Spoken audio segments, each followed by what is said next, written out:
Alles klar, willkommen zurück. In diesem Video werden wir die Spielercharakterfähigkeiten einrichten.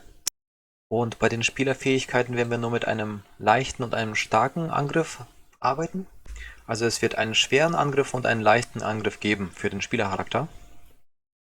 Doch zunächst möchte ich etwas Code kommentieren, ähnlich wie hier oben schon gemacht mit dem Movement. Der Code ist Sprinting.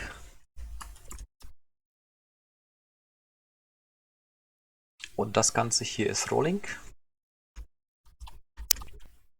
So haben wir zumindest eine kleine Übersicht und eine kleine Kommentierungseinheit, um das Ganze etwas zu organisieren. Lasst uns weitermachen mit den Nahkampfangriffen. Wir wollen dazu in den Player-Ordner gehen und hierzu nutzen wir ein Enum mit Rechtsklick, Neu, Blueprint, Enum, also eine Enumeration, und nennen das Ganze einfach ePlayer Attack, ePlayer Attacks. Im Grunde hält so ein Enum einfach verschiedene Datenpakete, die wir in den Blueprints einfach switchen können. Wir fügen einen leichten Angriff hinzu, Light Attack.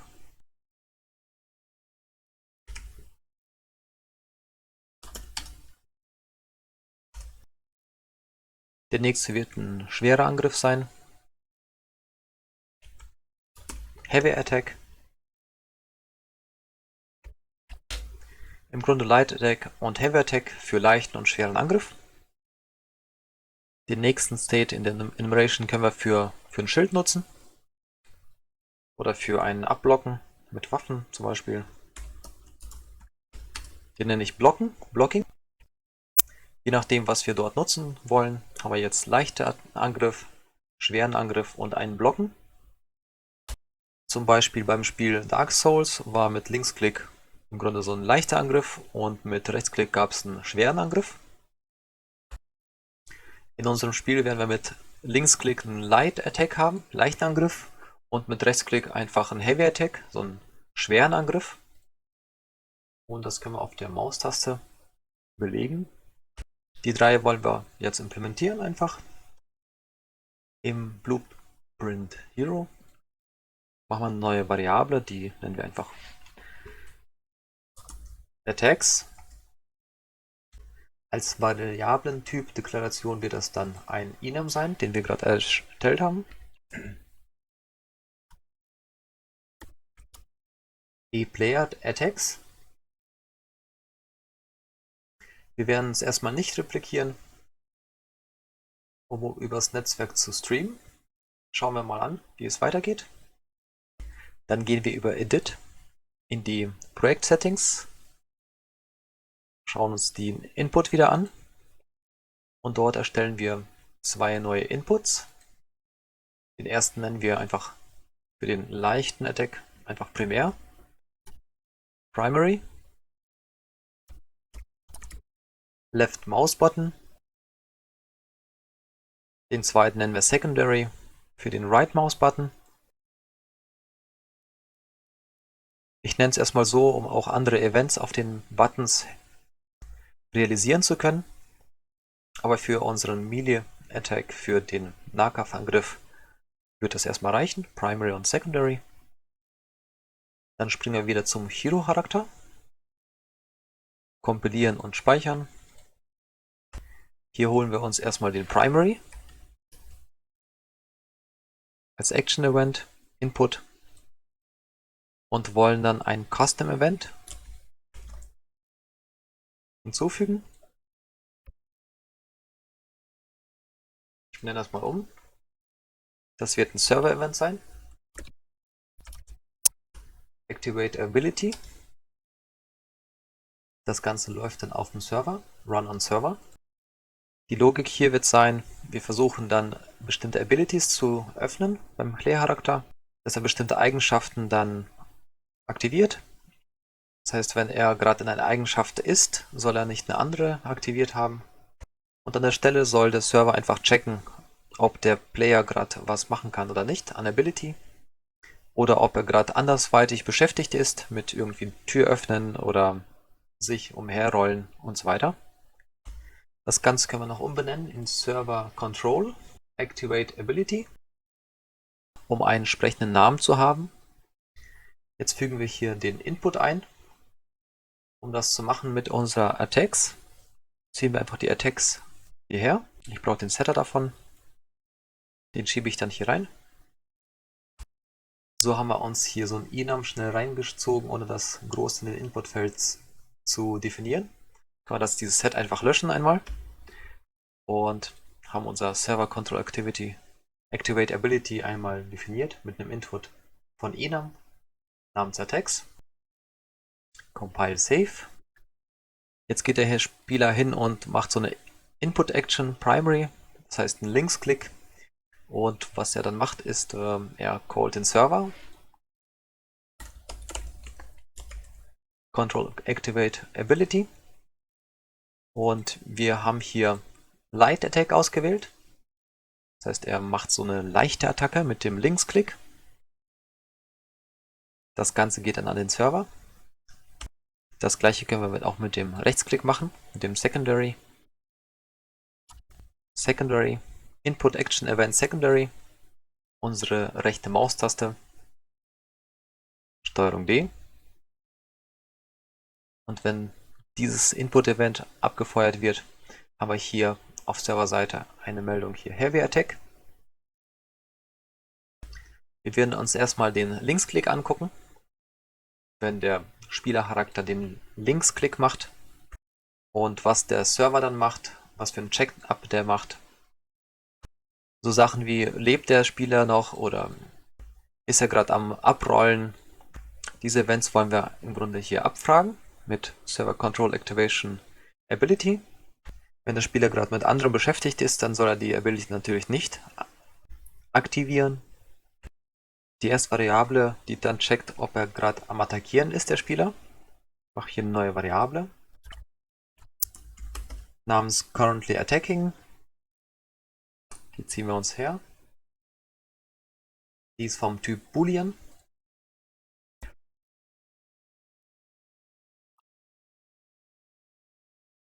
Weil es übers Netzwerk läuft. Und die Kategorie holen wir uns auch Attacking. So haben wir diese Aktion kategorisiert.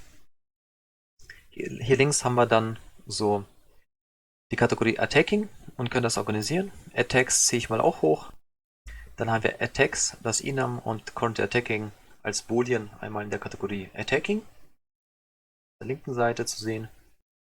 Wenn der Server jetzt eine Information bekommt, ne, dass eine bestimmte Ability gecastet wird, dass so eine Spielereigenschaft ausgeführt werden will, dann prüfen wir erstmal, ob es nicht gerade am Attackieren ist. Not Boolean. Das heißt, ich bin gerade nicht am Attackieren. Dann checken wir auch noch, dass der Spieler gerade nicht am Rollen ist. Not Bool. Und im späteren Verlauf werden hier einfach noch mehr Eigenschaften hinzukommen, um das zu checken. Zum Beispiel ist er gerade nicht am Springen oder darf er sich gerade bewegen? Ist der Spieler gerade im Knockout? Um so ein paar Beispiele zu nennen. Hier machen wir uns jetzt einfach an Branch. Mit B gedrückt halten, klicken und machen eine Abfrage. Wir brauchen im Grunde so eine Unterabfrage, damit die Wahrheitswerte hier alle entsprechend gesetzt sind und er dann nicht weitermachen darf hier vorne. Wir holen uns einfach ein End. Mat, End Boolean. Das Ganze sorgt dafür, dass wir eine Abfrage haben, dass der Spieler gerade nicht attackiert und nicht am Rollen ist. Dann ist dieser Branch hier entsprechend true und ansonsten ist er false, wenn er gerade irgendwo am Attackieren oder am Rollen ist. Wenn das Ganze allerdings true ist, dann wollen wir hier die Attacke mit der etwas machen und holen uns einen Switch hervor. Ist ja eine Enumeration und hier nutzen wir so einen Switch Case dafür. Ja, dafür sind Enumerations im Grunde ziemlich nützlich, um dann entsprechend je nach Zustand einen leichten Angriff, einen schweren Angriff oder ein Blocking zu machen. Mit dieser kleinen Abfrage hier. Hier kann gerade alles aktiviert sein, je nachdem wie der Player hier reinkommt in diesen True State. Und was wir hier machen wollen, ist entsprechend erstmal Currently Attacking zu setzen bei Light Attack. Das setzen wir auf True. Und hier wird dann später eine Montage sein, die dann entsprechend den leichten Angriff triggert, damit er animiert werden soll.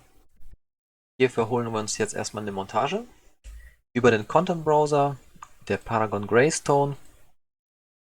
Da brauchen wir den Animations Folder, Charakter, Heroes, Greystone, Animation Ordner. Hier holen wir uns eine Animation, Take Primary A. Das sieht doch schön aus.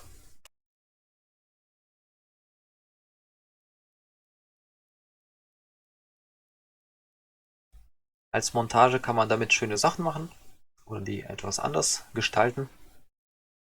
So über Sequenzen, das Ganze ein bisschen schöner zu machen. Hier haben wir einfach nur diese einfachen Angriffssequenzen, die wir in diesem Projekt nutzen.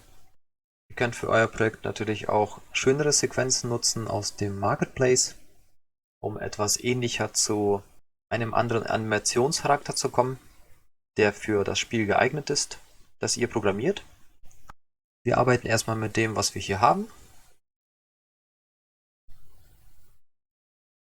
Heißt, wir haben hier keinen Root Motion Attack, sondern eher so einen ganz einfachen Animationsgraph, den wir in diesem Kurs einfach nutzen und daraus unser eigenes Montage erstmal machen.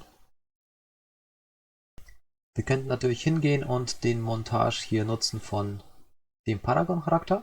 Wir haben dafür Primary A ein Montage. Wir werden uns allerdings unser eigenes Montage erstellen, um den Prozess einmal kennenzulernen. Ich hole mir diesen Attack Primary A erstmal in unseren Player-Ordner, kopiere das Ganze dahin, Rechtsklick, Create Anim Montage und nenne das einfach Light Attack Montage.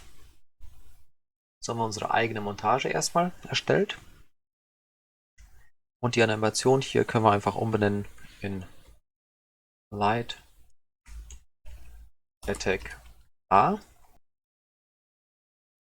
So haben wir das Ganze ein bisschen sortiert und strukturiert. Wenn wir verschiedene Leichtangriffe haben, dann können wir das alles in diesen einen Montage packen, um unsere leichten Angriffe zu simulieren. Wir werden den erstmal so belassen. Bei dem Default Group Slot holen wir uns den Slot Name Upper Body Slot. Den nutzen wir hier. Speichern das Ganze und schließen den. Können den nochmal öffnen. Dann gehen wir wieder zum Hero Char und wollen unser Montage spielen. Und zwar wird das hier auf der Serverseite spielen. Wir brauchen wieder so ein Multicast-Event. Also Add Custom Event. Multiplay Montage. Diesen Multicast, der ist reliable. Den nutzen wir für verschiedene Angriffsmöglichkeiten oder für verschiedene Events. Nicht nur für diesen leichten Angriff. Hier wollen wir ein Plain Montage machen. Und holen uns so die Sachen, die wir brauchen. Multicast, sowohl die Starting Section. Das Schöne an Starting Section ist im Grunde, dass wir, wenn wir bei unserer Montage sind, Light Attack, da können wir verschiedene Sektionen hier noch erstellen.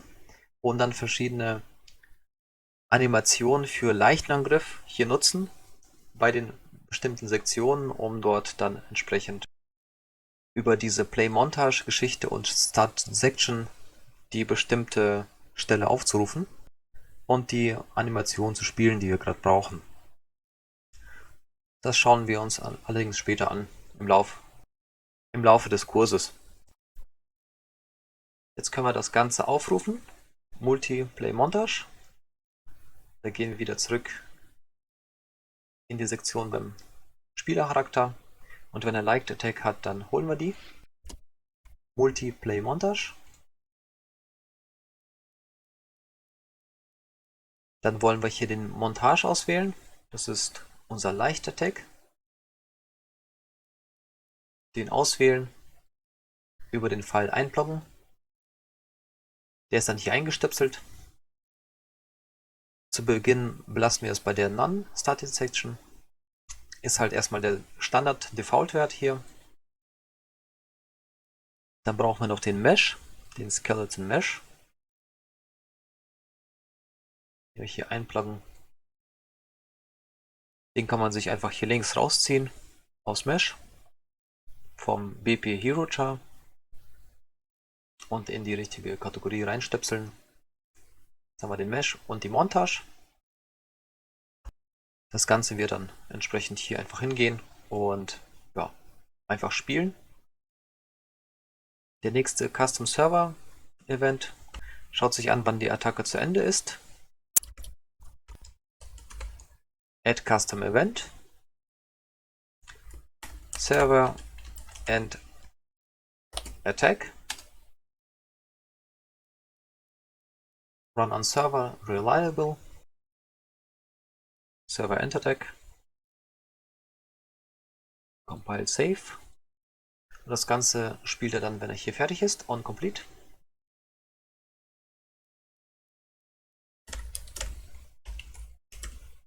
Server End Attack. Wenn die Montage dann durchgelaufen ist für eine bestimmte Attacke oder für eine bestimmte Montage, dann soll der Server hier das entsprechend setzen. Dann ist die Currently Attacking, die ziehe ich mal raus, entsprechend False. Da holen wir jetzt den Setter und setzen die False. Also mit dem leeren Kasten ist False. Das Ganze müsste jetzt die Basis abdecken, so, um das Verhaltensmodell einmal zu realisieren, das wir hier brauchen. Wir können das Ganze einmal testen mit einem Spieler. Erstmal, ja, da haben wir unsere Attacke.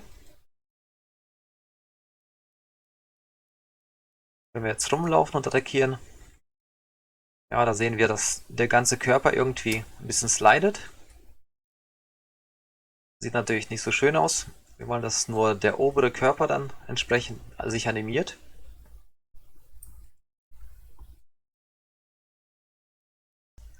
Da gehen wir einmal in den Animationsblueprint. Animation Blueprint Greystone. Das Ganze, was wir nutzen, ist Layered Blend per Bone. Dazu brauchen wir etwas Platz. Hier holen wir das Layered Blend per Bone. Das holen wir uns, Layered Blend per Bone. Und wir wollen im Grunde das Blending zwischen diesen Knochengerüsten, diesen Bones, damit realisieren. So wie der Name schon sagt. Layer ist im Grunde eine Schicht und das Einblenden ja für die einzelnen Bones, wenn man so will. Hier oben hatten wir so die Ground Local Motion Bewegung und die Upper Body Cache Bewegung. Zwischen den zwei Caches können wir im Grunde einfach blenden. Und dann eine Animation von Gürtel, Bauchbereich, hier links zu sehen und nach oben hin. Dann entsprechend nur in dem Bereich einmal animationstechnisch einfach ausführen zu lassen. Beim Layered Blend per Bone, da gehen wir einfach hin und holen uns den Layer Setup. um den einzurichten.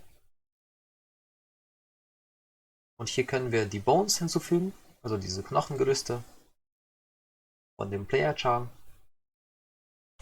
Bei dem Gravestone für oben brauchen wir dann 3 Branches. Die expandieren wir einmal kurz. Die erste Bone-Gruppe wird Pelvis genannt. Das ist das Becken, also Pelvis-Becken. Das andere sind die Oberschenkel, rechts und links.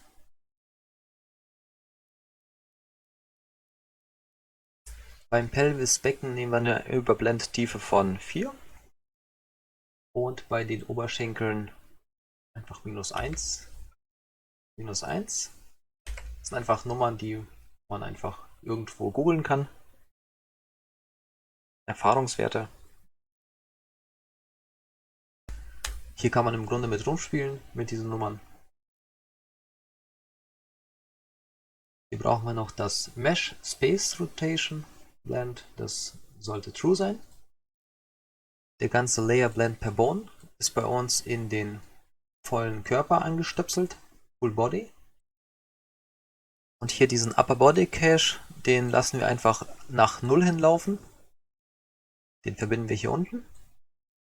Also der zweite Fall. Und der obere ist dann unser Ground. Local Cache.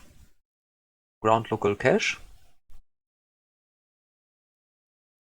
Aktuell wird das Ganze ausgeführt, im Grunde, wenn es Rolling True ist, also wenn das ein Wahrheitswert wahr hat. Damit das Ganze hier funktioniert vernünftig, weil is Rolling ja True ist, wenn das Ganze funktioniert, müssen wir das einmal wechseln. Das obere kommt dann hier in den False-Bereich und das untere hier in den True-Bereich.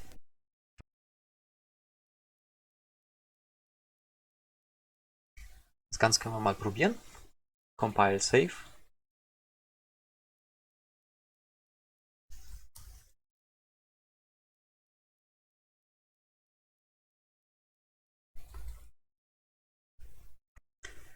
Sorry, mir ist ein Fehler unterlaufen. Ich brauche natürlich die richtige Bezeichner hier. Dazu gehe ich einmal in den Content Browser und hole mir da den Export, Gravestone mein Export. Schaue mir den Skeleton Tree an. Und hier der Pelvis, der muss auch Pelvis heißen.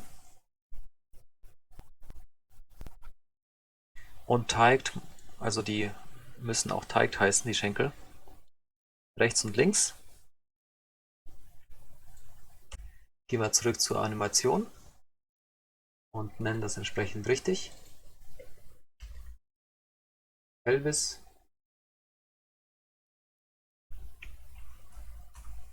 Teigt R.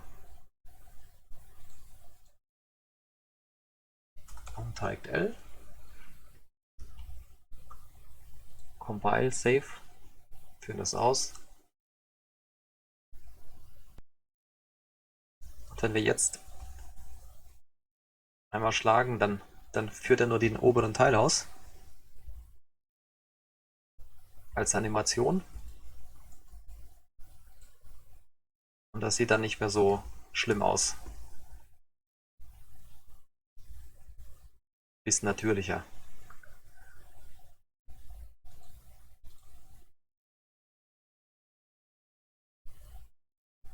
Ja, da sollte man bei diesem Layer Blend per Bone im Grunde auch darauf achten, wie die ganzen Knochen auch heißen und nicht da auf seine Notizen zurückgreifen.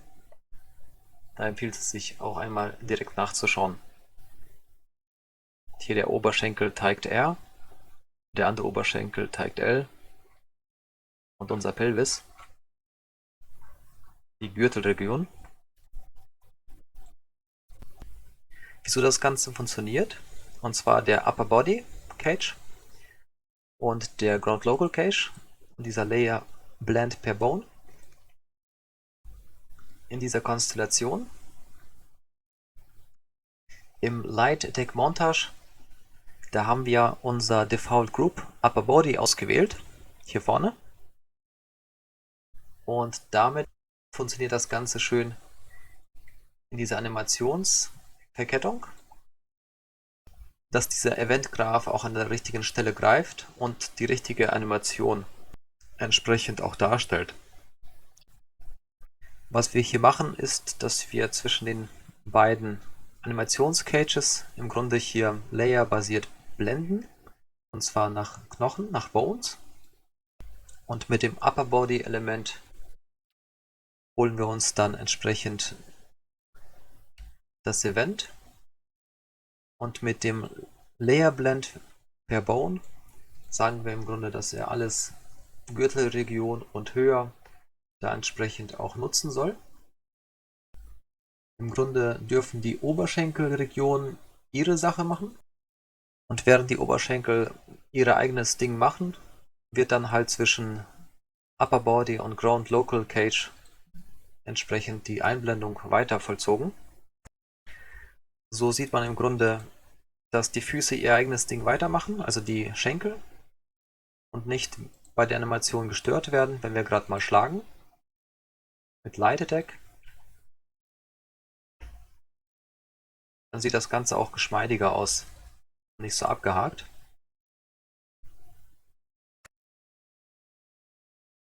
Das realisieren wir mit dieser Cage-Geschichte und den Layer Blend per Bone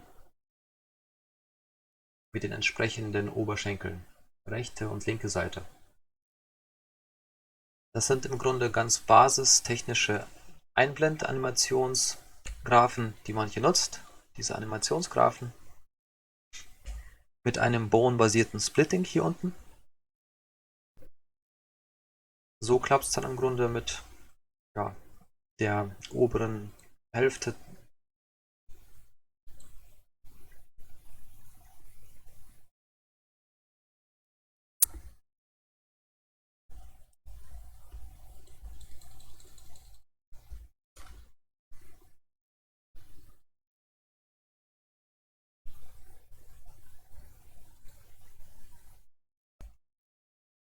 Wenn wir jetzt hingehen und der Spieler steht einfach nur rum und läuft nicht und wir wollen die Vollanimation wieder eingeblendet haben, dann können wir uns einfach die Speed-Variable holen, unten links hier, mit getSpeed. Wenn der Speed hier im Grunde gleich ist, also equal zu 0, damit können wir das im Grunde abfragen. Wir brauchen noch so ein End-Boolean und den wollen wir hier reinstipseln.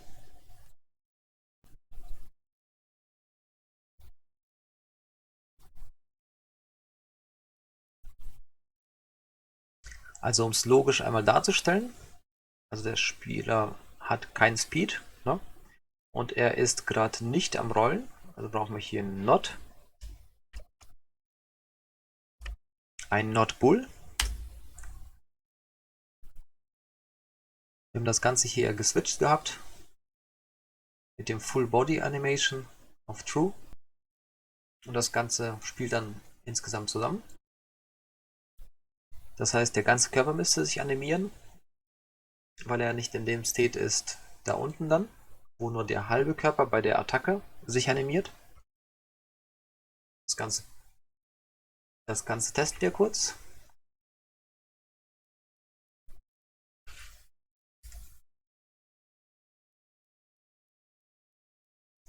So, jetzt macht er auch die komplette Attacke, wenn er nur steht und gerade nicht läuft. Das heißt, der ganze Body wird animiert. Und wenn er am Rennen ist, dann wird er nur der obere Teil des Bodys animieren für die Attacke.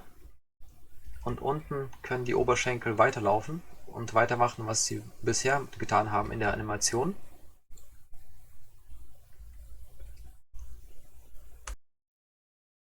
Das war's natürlich mit dieser Lektion heute.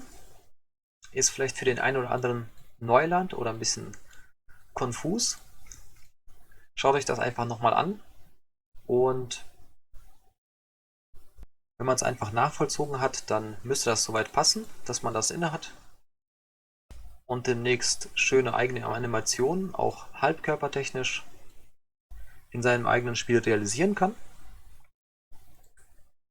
wo man im Grunde auch nur irgendwelche Bohnenbereiche nutzt, einblendet oder ausblendet und über kleine Abfragen so eigene Zustandslogik in die Animation bringt, was das Ganze noch flüssiger macht. Das Ganze könnt ihr natürlich als Blaupause einfach nehmen für andere Animationen und in anderen Spielen. Das erscheint mir als hilfreich. Kategorie gut zu wissen. Das soll es für dieses Video gewesen sein. Für alle, die weitermachen wollen, da wünsche ich viel Spaß bei dem Einschreiben in meinen Kurs auf meiner Internetseite proindiedev.art. Schaut auch bei meinem Blog vorbei, da könnt ihr einiges nachlesen, dort auf der Seite. Im Grunde rund um Spieleentwicklung. Schaut auch gerne im Discord-Server vorbei. Ist im Grunde so eine Sammelstelle für Spieleentwickler im deutschsprachigen Raum, die sich einfach irgendwo ein gemütliches Plätzchen machen, entweder den Kurs mitmachen oder einfach an ihrem eigenen Spiel programmieren oder sonstiges dort machen. Ich würde es in jedem Case begrüßen, wenn ihr mich einfach besucht auf der Internetseite, euch in die Kurse einschreibt oder einfach irgendwas in die Kaffeekasse legt, mit der Kursteilnahme einfach meine Arbeit hier unterstützt. So kann ich für euch einfach noch mehr Content erstellen. Im Grunde einfach da, wo ihr viel Spaß habt und ich auch viel Spaß habe mit dem, was wir hier machen. In diesem Sinne alles Gute und wir sehen uns im nächsten Video. Bis bald! Ich jump hier noch kurz rum und beende dann das Video.